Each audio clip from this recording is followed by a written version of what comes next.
फिर कहा गया कि ऑनरेबल लेफ्टिनेंट गवर्नर साहब जी डरते होंगे, हम नहीं डरते हैं। Very unfortunate.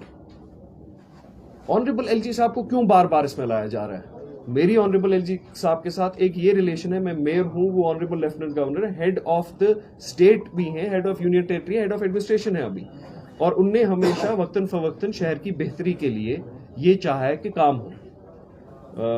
उनने कोई गलत थोड़ी एडवांटेज मुझे दी है, उनने कोई अनड्यू फेवर थोड़ी दिया है, उनने कहीं पे कुछ ऐसा थोड़ी किया है जो उनकी शान और शौकत के खिलाफ है। उनका नाम इसमें क्यों लाया जा रहा है बार बार? और ये कहना, ऐसे अल्फाज यूज करने के ऑनरेबल एलजी साहब शायद डरते होंगे, मैं नहीं डरता हूँ। जितना मुझे ऑनरेबल एलजी साहब बड़े स्ट्रेट फॉरवर्ड हैं, बड़े स्ट्रांग लीडर हैं, उनका फोकस है, उनका प्रिसीजन है, उनको क्या करना है एडमिनिस्ट्रेटिवली उनको पता है। जमहूरियत हमारे लिए एक विरासा नहीं है, एक इनहेरिटेंस नहीं है। जमहूरियत हमारे लिए एक अपॉर्चुनिटी है। जमहूरियत हमारे लिए एक अपॉर्चुनिटी है कि हम सब कहीं पे आके जो वो फर्क, मेरी बात सुनिए एक सेकंड, आपस में आप बात कर रहे हो। जमहूरियत एक अपॉर्चुनिटी है हमारे लिए कि उस मोहल्ले में, उस कोचे में जिसमें वो फर्द हो जो कभी मुंसलिक किसी तंजीम के साथ नहीं था, उसको हम मुंसलिक करें जमहूरियत के साथ, उसको एक से दें। जो हमेशा नॉन वोटर रहा है वो वोटर बने। शहर श्रीनगर में जो डिसफ्रेंचाइजमेंट और डिसएम्पावरमेंट रही है उसको एम्पावरमेंट में तब्दील करें। आज हमारा जो पब्लिक आउटरीच और कनेक्ट है, हम कोई दिन नहीं है वो ऐसा जहां पे हम शहर में नहीं जाए, किसी इलाके में नहीं जाए, लोगों से ना मिले, उनकी मुश्किलात ना देखें। लेकिन फिर एक ग्रुप बैठा है, वो म्युनिसिपल कॉर्पोरेशन के हाथे में बैठा होता है और उनका सुबह से शाम तक यही काम होता है कि कोई फितना और फसाद कैसे बरपे, कहीं पे उनको ब्लैकमेल करने का मौका कैसे मिले। ये शहर के साथ नाइंसाफी है और जुल्म है। अब अगर कोई काम करना चाहता है उसको नहीं, फिर वो इल्जामात भी देंगे, इल्जाम तराशी भी करेंगे। कभी बोलते हैं बर्फ उठाने की मशीन लाई स्कैम है, लाई किसी और डिपार्टमेंट ने, स्कैम किसी और ने किया है। एक एक इल्जाम उनका झूठ है और एक एक इल्जाम उनका किसी न सर है न पैर है, और गलत साबित भी हुआ, गलत साबित होगा भी। लेकिन इल्जाम तराशी एक स्ट्रैटेजिक सिस्टमिक प्लान के थ्रू की जा रही है, because NC is realising they are losing foothold in Srinagar. ये उनका फोर्ट्रेस होता था। आज मुझे नेशनल कॉन्फ्रेंस की वो सीट बताइए जहां पे वो उनकी एग्जिस्टेंस थ्रेटन नहीं है। मुझे एक सीट बताइए। जो नेशनल कॉन्फ्रेंस कहती थी हम 8 सीटें शहर में लेंगे, मुझे एक चीज दिखाइए, जीतेगा कौन, हारेगा कौन, ये अभी आज के इस वक्त सिर्फ रब्बुल आलमीन को पता है। लेकिन मुझे एक हल्का इंतखाब बताएं जहां नेशनल कॉन्फ्रेंस आज थ्रेटेंड नहीं है सीट हारने के लिए, डिस्पाइट वो जो कहते हैं कि सेंटिमेंट उनके साथ है, बला डिमका उनके साथ है। तो वो ये इंजीनियर कर रहे हैं। शायद किसी और तंजीम के कोई फर्द मिसलीड होके उनके साथ उसमें उनकी मदद कर रहे हैं, लेकिन मेरा उसमें कोई कहना नहीं है। बीजेपी का ऑफिशियल स्टैंड है या अनऑफिशियल स्टैंड है, BJP is a political party, उसकी वजाहत वो करेंगे।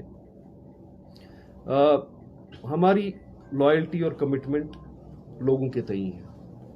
अगर नेशनल कॉन्फ्रेंस के जो ये 12 लोग हैं जो कभी नेशनल कॉन्फ्रेंस के साथ होते हैं, दूसरे दिन नहीं होते हैं, जो उनके प्रॉक्सीज हैं, 7 खानियार कंस्टिट्यूंसी से हैं, 2 बटमालू से हैं, 1 हब्बा कदल से हैं और 1 हजरत बल से है। 2 उनके साथ जो मुंसलिक हैं, शायद 1 जड़ीबल से भी 1 है। अगर उनको लगता है कि वो जाना चाहते हैं एक बीजेपी इंडिपेंडेंट ग्रुप, जो भी आप कहें, एक कॉन्ग्लोमरेट के साथ, उनका एक जमहूरी हक है। We have no problem with that, but we are intact, we will remain intact.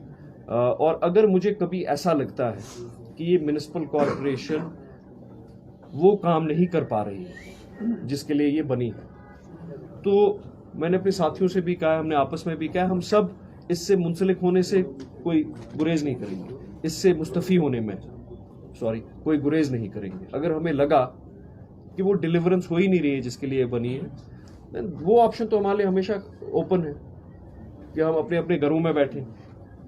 हमने इल्तिजा सरकार से बार बार हुकूमत से की है कि जो इन्वेस्टिगेशंस हैं करप्शन में, ब्राइबरी में, उनको प्लीज़ लॉजिकल कंक्लूजन तक देखिए। रेड हैंडेड जो पकड़ा गया है उसको लॉजिकल कंक्लूजन तक लीजिए, अभी तक नहीं लिया गया है। तो एक तो हम आपको ये उस प्रेस कॉन्फ्रेंस के बाद ये बताना चाहते थे। दूसरा, हमें लगता है कि अब नेक्स्ट जो ये एक रूप लेगा शहर में, वो ये लेगा कि बीजेपी ऑफिस से एक प्रेस कॉन्फ्रेंस आई, अब जो ये नेशनल कॉन्फ्रेंस के साथ मुंसलिक थे, ये कॉर्पोरेटर कितने थे, 10-12 थे, अब ये एक प्रेस कॉन्फ्रेंस देंगे शायद और बोलेंगे हम जी इंडिपेंडेंट हैं, हम भी उस ग्रुप को सपोर्ट करते हैं। इंडिपेंडेंट कोई नहीं है, मैं आपको अभी तस्वीरें दिखाऊंगा, कोई इंडिपेंडेंट नहीं है। देयर इज नो इंडिपेंडेंट कहां से हुए, वो तो इनके साथ जुड़े हुए हैं।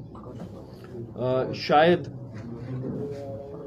एक ग्रुपिंग बनाने के लिए ये वक्तन तौर उनको कहते हैं ना, आप जाइए 5 दिन आप इंडिपेंडेंट है, आपको छूट है, 6ठे दिन आप वापस नवाज सुबह आइएगा। शायद इसके बाद एक और ग्रुप को खड़ा कर दें 2-3 दिन बाद, देखिए हम भी इनको सपोर्ट करते हैं।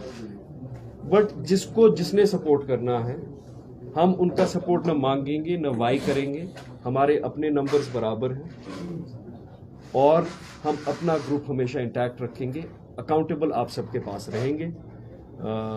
इसके बाद मैं इमरान साहब से भी गुजारिश करूंगा अगर उनको मैं सिर्फ 2 quick points which I think Mir साहब शायद जल्दी में भूल गए। One thing is when Junaid Mattu साहब कॉरपोरेशन में आए, ही कंटेस्टेड एज इंडिपेंडेंट। उसके बाद इन्होंने पीसी ज्वाइन की, तो I don't understand Sajad Gani Lone sahab का नाम कहां से आया कि वो बीजेपी के पास आए। Another thing is that when again he fought mayoral elections, we both fought. We should have been in loggerheads, but for our city, we joined together. अगर इन्होंने लड़ा तो इन्होंने इंडिपेंडेंट लड़ा, उसके बाद ही ज्वाइंड अपनी पार्टी। तो अल्ताफ बुखारी साहब का नाम कहां से आया? I am not associated to both the parties right now, but एक चीज है कि सियासी डिसेंसी की बात चली गई, तो मुझे लगता है ये वाजिया करना चाहिए था हमें, वाजिया उनको भी पता होना चाहिए था। They should look at the history. अब उन्होंने डिसोन किया अपने लोगों को। जो 1 डे ब्लॉक कन्वेंशन 2.5 महीने पहले डाउनटाउन खानियार में हुआ, पुलिस के लॉग्स चेक करने के बाद मैं आपको ये बताऊंगा, तस्वीरें दिखाएंगे हम आपको कि that was being organised, the people who were disowned. Recent जो अभी रिकॉर्डिंग सुनाएंगे उसमें हल्का मीटिंग थी जिसको डिसोन किया गया नेशनल कॉन्फ्रेंस के दफ्तर में, ही इज ओनली वन। उसमें भी वो आप देखेंगे कि देखिए झूठ को हम झूठ बोलने निकले, उसके अलावा हमारे पास कुछ भी कोई भी चीज कोई भी गरज नहीं है। झूठ को झूठ बोलेंगे और सच सच होगा। If we don't call spade a spade, what do we call? हमें बोला जाता है कि but what do we call? We are asking you, we are here only for our city, for our people. अब मैं रिक्वेस्ट करूंगा, I have nothing because Junaid साहब has spoken absolutely from his heart.